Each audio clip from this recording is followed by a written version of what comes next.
All right, today we're getting back into chapter 8, and we need to discuss section 5.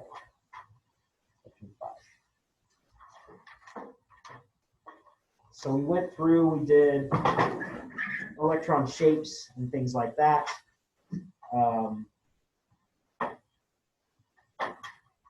And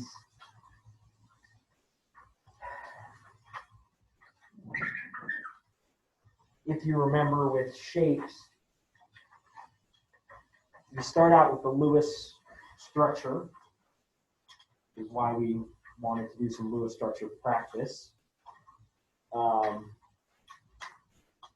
then from there, pretty much you're analyzing how many shared pairs and how many lone pairs are around that central atom. And then you go to the charts. I don't expect you to memorize that chart. All you really need to do is be able to use it. I will give you a version of that chart on the test, and any homework that you do, look it up on the chart. Anyway, section 5, we want to talk a little bit more about electronegativity and different types of covalent bonds. So, we did already establish that we have ionic bonds, and then we have covalent bonds. But today we are going to break covalent bonds into different types. Okay, we have different types of covalent bonds. And really, it comes down to electronegativity. So who remembers what is electronegativity?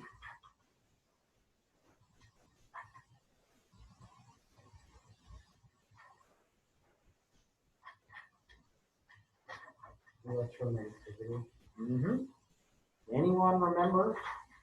Like if it's positive charge and negative charge? Not exactly.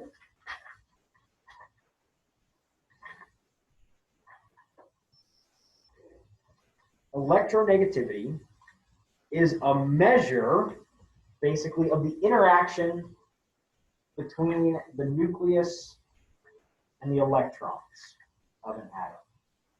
Okay. Remember, the nucleus is positively charged, and the electrons are negatively charged, which means they are attracted. Okay? It's like the north and south pole of a magnet. They are attracted. Now,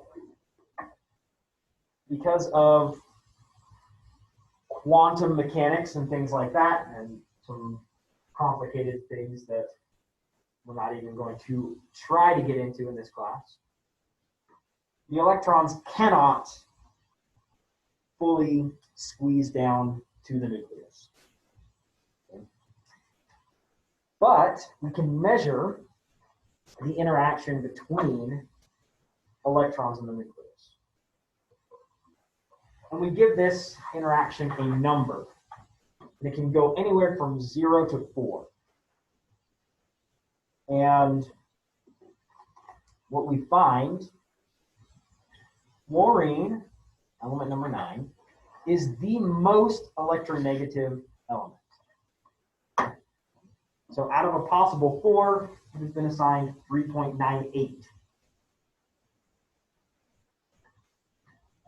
And then on the opposite end, francium is the least electronegative at 0.7.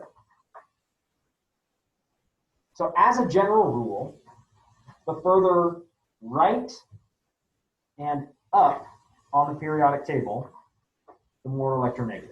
Now, it's not absolutely always that, but that is a good general rule. Okay?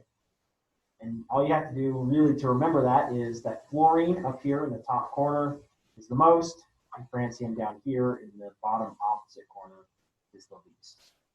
And the general trend is from francium toward fluorine, the electronegativity goes up. So, now, remember, this interaction is a measure of, or electronegativity, that number is a measure of the interaction between the positive nucleus and the negative electrons. So if something is more electronegative, what it means is there's a stronger interaction. That nucleus really is going to pull on the electrons around it. Okay? It's going to pull those electrons much with a bigger force than something with a lower electronegativity. So how do we use that to determine the different types of covalent bonds? Well, really, it's just subtraction. That's all we have to do to figure out what kind of covalent bond we have. We want to take the difference between the electronegativities. So we just look it up. Once again, we don't memorize electronegativities. That's a waste of our time. But we take the two, we look them up, we subtract the bigger one from the smaller one, and that gives us a number. And then, from that, we figure out what is the type of bond. Now, if the difference is greater than 1.7, we're going to consider that an ionic bond. We're going to consider that an ionic bond. If the difference in electronegativities between these two atoms in the bond is greater than 1.7. Okay. So that means anything up to 1.7 is going to be some type of covalent bond. So covalent is 0 to 1.7. Now we have a couple different types of covalent bonds, as we mentioned. What about, well, chlorine gas, Cl2. What's the electronegativity difference between two chlorine atoms? And you don't even have to look up the electronegativity for this. If you have the electronegativity of chlorine and you subtract the electronegativity of chlorine, what is your answer? 0. Very good. Okay? So if you have two of the same elements, the difference is going to be 0. Now, if it is 0, we call that non-polar covalent. Now, sometimes you might hear me say that it's pure covalent. Okay? But anyway, non-polar covalent.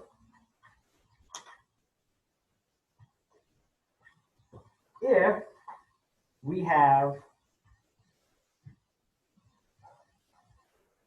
let's say,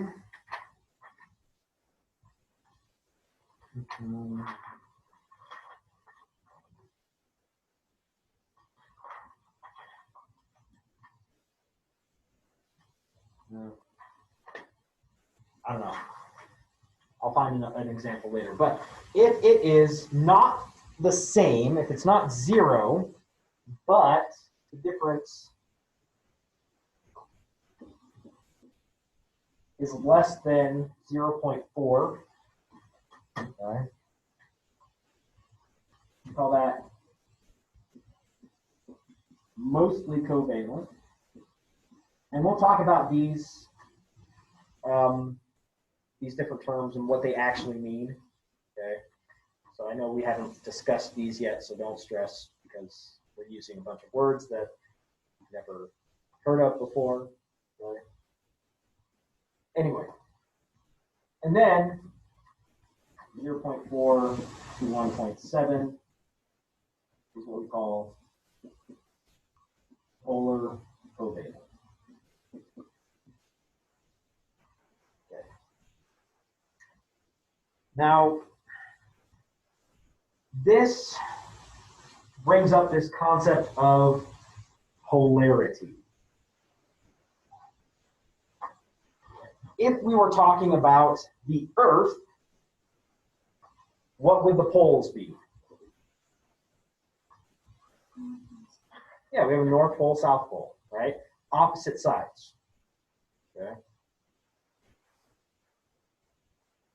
Essentially, in a bond, what we are going to compare is we have these two opposite sides, but they're just atoms. And we are going to compare. Mr. White, Yes, could you send Aiden down to check out, please? absolutely. Thank you. We are going to compare where. Are we having any homework? Yeah, check LMS. We're going to compare where the electrons are going to spend most of their time. Now remember, electronegativity is a measure of the force exerted on the electrons. So if something has a higher electronegativity than whatever it's bonded to, where do we think the electrons are going to be?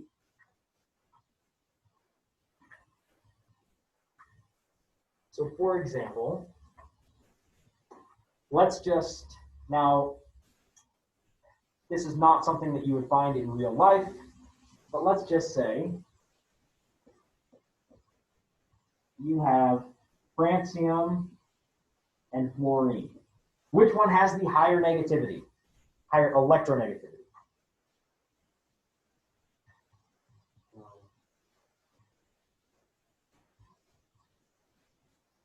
Which one has the higher electronegativity? Fluorine. Okay. So if we put a set of electrons in between it, and like I said, this is actually not something that we would see in real life. This is just to sort of illustrate the example. Are these electrons going to be closer to francium, straight in the middle, or closer to fluorine? They're closer to fluorine. Okay. It's like, well, here,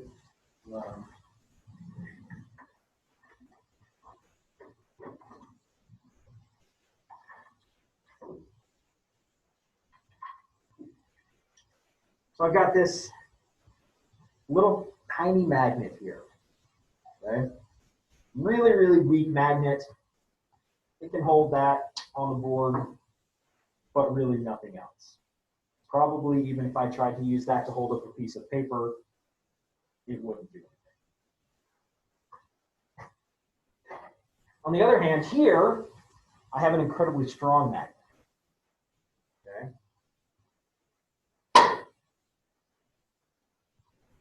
That is sort of like the difference that we have here. Okay. So if we were to hold these like this, okay, and put something that is affected by magnetism between them, which one is going to pull harder? This one, okay? That's the same thing that we have going on here. It's pulling on those electrons harder. So the electrons move closer to that. That is what we consider a polar bond, because what happens is we get these two opposite poles. Since the electrons are closer to the higher electronegativity,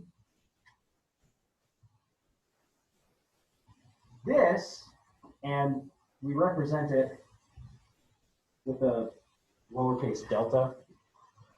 Okay. It doesn't have a full negative charge like an ion would have, but it has more of that negative than the other one, which we then consider to be partially positive. Okay. So a polar bond, okay, a polar covalent bond, all that means is that the electrons aren't right in the center. One of the atoms has a little bit more negative than the other. And it's not gone fully ionic. Remember, fully ionic completely pulls an electron away from the other one in order to create an ion. Now, in actuality, the difference between these is greater than 1.7. So if this was something that we were seeing in nature, this would actually create a full-on ionic bond. Francium, however, is radioactive and doesn't stick around very long, so we don't work with it anyway.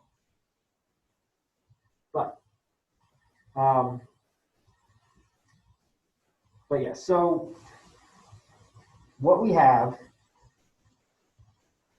when we want to determine what type of bond it is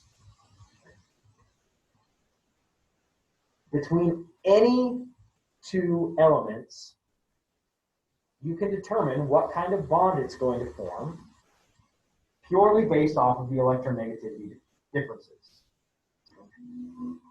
If they're the same, nonpolar covalent. If there's just a little bit of difference, we call that mostly covalent, because even though the electrons may not be right exactly in the center, they're pretty much close enough that we're not going to really consider it to be polar.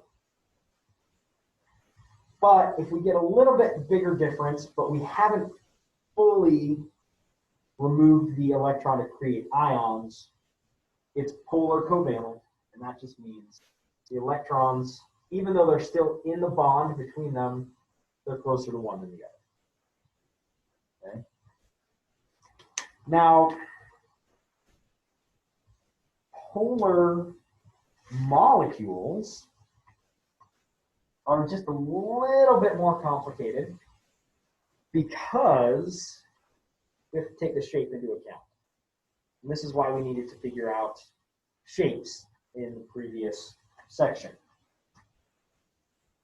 So if we look at something like water, now we know that if we look at water and draw our Lewis structure, 2 bonds and 2 pairs, that is bent. So really what our molecule is going to look like is this. And then we can look at the differences between the oxygen and the hydrogen. Okay. So if we look at oxygen, that's 3.44. Pull out a calculator just to. And hydrogen is 2.2. So our difference is going to be 1.24. So what sort of bond do we have? The difference is 1.24. Where does it fall in here?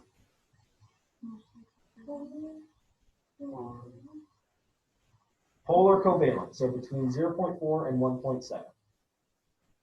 So this is a polar, it's a polar bond right there. Oxygen happens to be more electronegative, so that's where our negative charge is, and you get a positive charge on both of those. Okay. But let's consider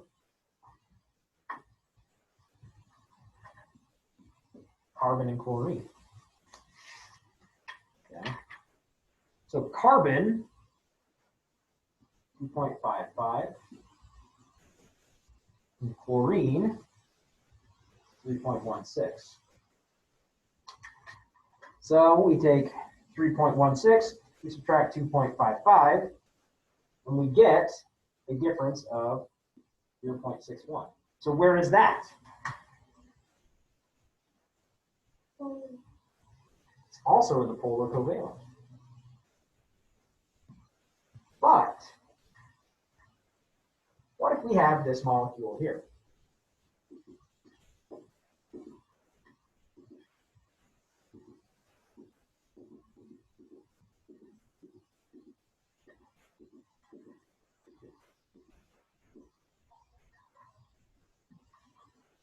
Now, all of these bonds are polar, right? They're all polar.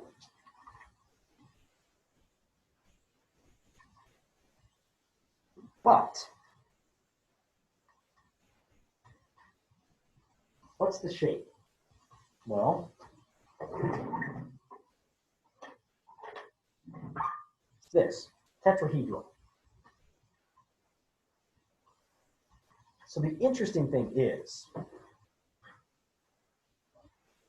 having all of these polar molecules or polar bonds arranged in this symmetry means that the molecule itself is not polar. So even though all four of the bonds are, because they all interact the same way with symmetry, it's not a polar molecule. Okay? However, and these are all on page 268 if you wanted to look. If we look at ammonia, which gives the trigonal pyramidal shape, okay, this is not fully symmetrical. And so that becomes polar.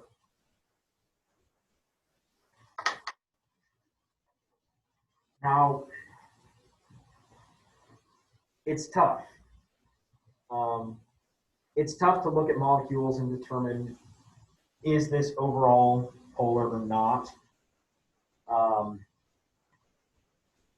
So even though you'll have a question or two on the homework that will have you look at those, don't stress over them. Do your best for the homework. But I'm not going to have you determine polar molecules on the test. Okay. Now you will need to be able to do this for individual bonds because it's just a matter of subtraction. But I will not expect you to be able to, look at this and determine that all four of the bonds are symmetrical and therefore the molecule itself is not polar.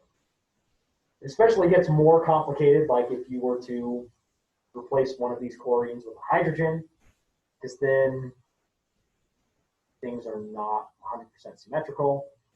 And if you replace one with a hydrogen, it actually does become polar. So there's a lot going on. Okay. So like I said, on the homework, do your best. If you have questions, come see me. But don't let it ruin your day because I'm not going to put that particular thing on the test.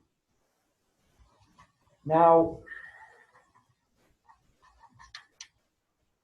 being a polar or non-polar bond actually has some pretty big influence on the properties. For example, water, as we've determined, is polar. Oil is not polar. So what happens when you try and mix oil and water? They separate. Any guesses as to why?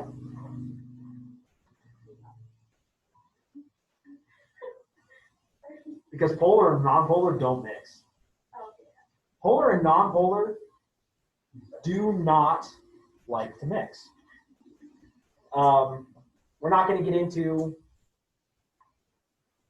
the complicated reasons of why they don't.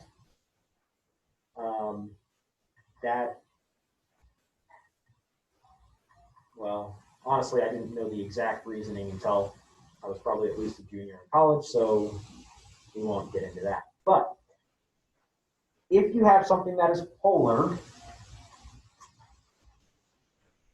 you cannot mix it with something that's nonpolar. It just doesn't work. Unless you do some other things. Now, can you force oil and water to mix? You can actually. There's a couple different ways. If you can get the oil particles to be small enough, they don't separate out anymore. Essentially, you're creating what's called an emulsion, which is butter. Butter has the polar water component of milk, along with the nonpolar cream component. And basically, you churned it, you mixed it so much that the cream has turned into tiny, tiny pieces that no longer separate out. Now, there's another way you can get oil and water in a mix, and that's with adding some sort of molecule that can act as both polar and nonpolar. So how can we have a molecule that can be both polar and nonpolar? Any guesses? How can we have a molecule that does both?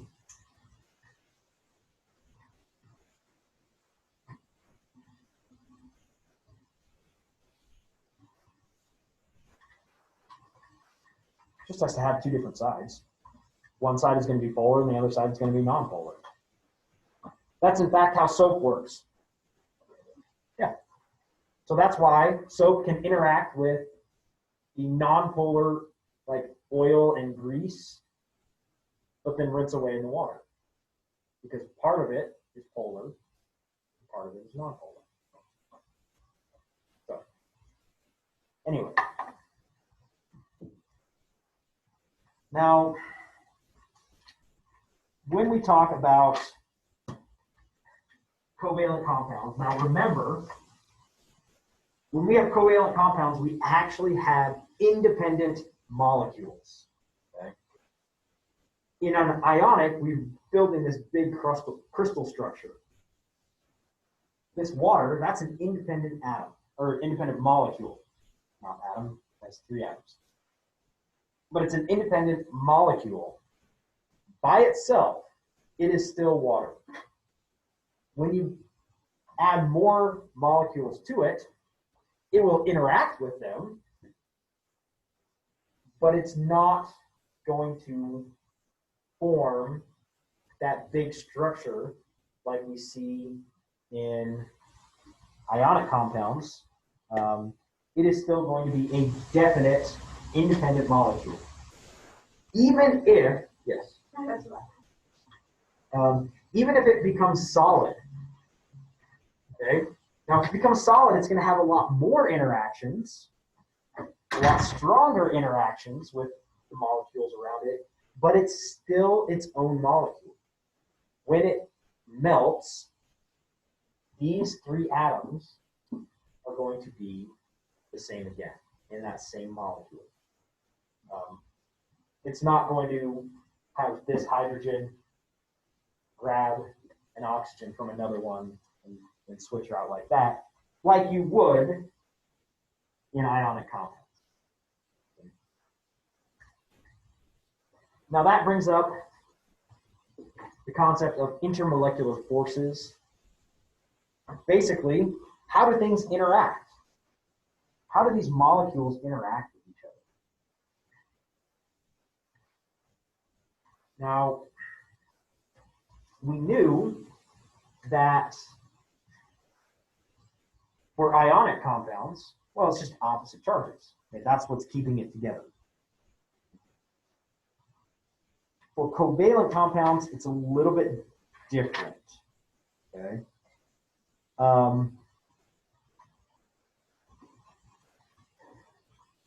The interactions between the individual atoms here are strong, but the interactions between this water molecule and another water molecule are fairly weak.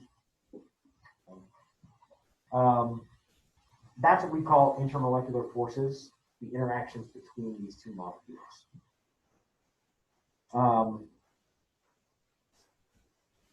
We have discussed these intermolecular forces a little bit in class. So hopefully things like dipole sound at least vaguely familiar. Yes, no? We should have talked about it. Maybe we skipped over them if nobody remembers it. Maybe we skipped over them because I knew that we would talk about them here. Anyway, so basically what we have is there's got to be some reason for these molecules to want to be next to each other. And it really does typically come down to electrical interactions. So in a polar molecule, like, well, say something with OH, can be anything over here. Because this is a polar bond right here, now this OH, okay, the H is going to be positive and be negative. What we end up seeing happening is we have another molecule. The negative charge here and the positive charge there like to interact. Okay, and so that sort of keeps them together.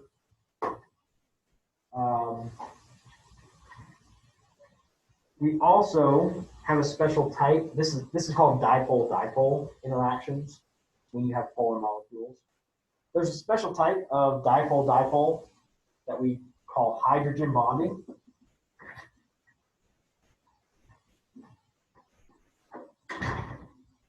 Hydrogen bonding is between a hydrogen and another molecule with really oxygen and nitrogen are your main ones. That forms a pretty strong dipole-dipole interaction.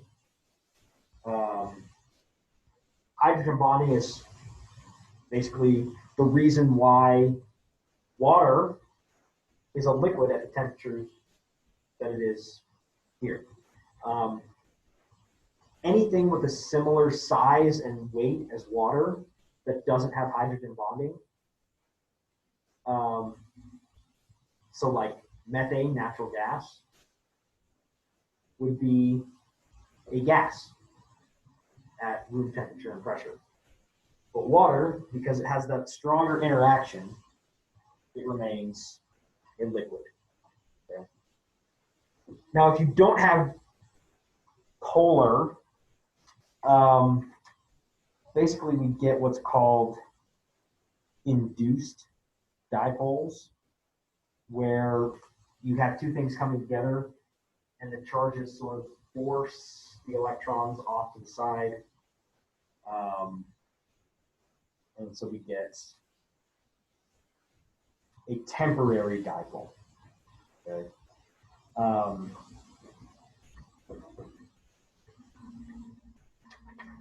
Anyway,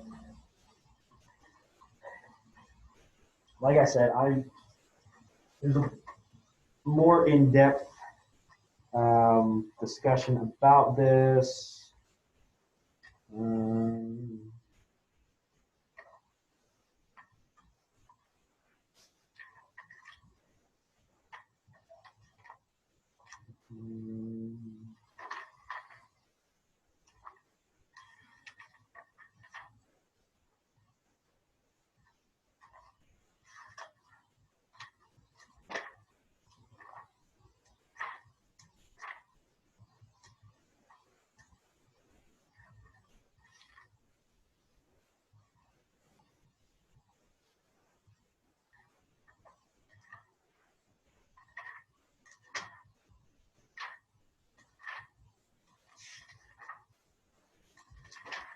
Somewhere. I don't know. I can find it for you if you're interested. But basically, what we have is these weak interactions between molecules. Now, there is something that is a little bit like ionic bonds that form these big crystal structures, but instead of having temporary ionic bonds between the atoms, you actually get permanent covalent bonds. What these are called is a covalent network solid. So basically, it's this massive structure full of covalent bonds. These are very, very tough materials. For example, diamond. A diamond is a covalent network solid. It's a covalent network solid. All of those carbons are covalently bound to all the carbons around them. So it forms a really, really big structure. The main thing that we want to focus on today is this. Okay? We want to be able to identify what type of bond any two atoms are going to form. And really all you do is separate or subtract them. Just look at the electronegativities, which you don't have to memorize. You just have to look it up, subtract the two, and yeah. So that's actually where we're going to finish today. Not a super long class. I'm going to let you get started on some homework. And if you have questions, make sure you ask.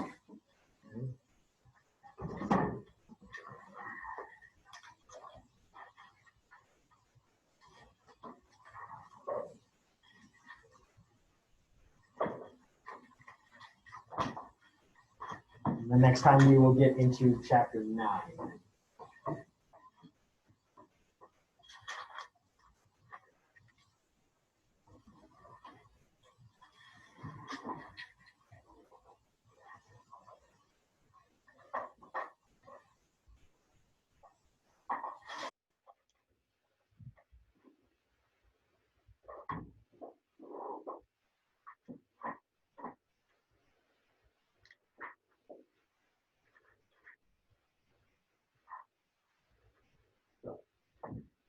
Just those four.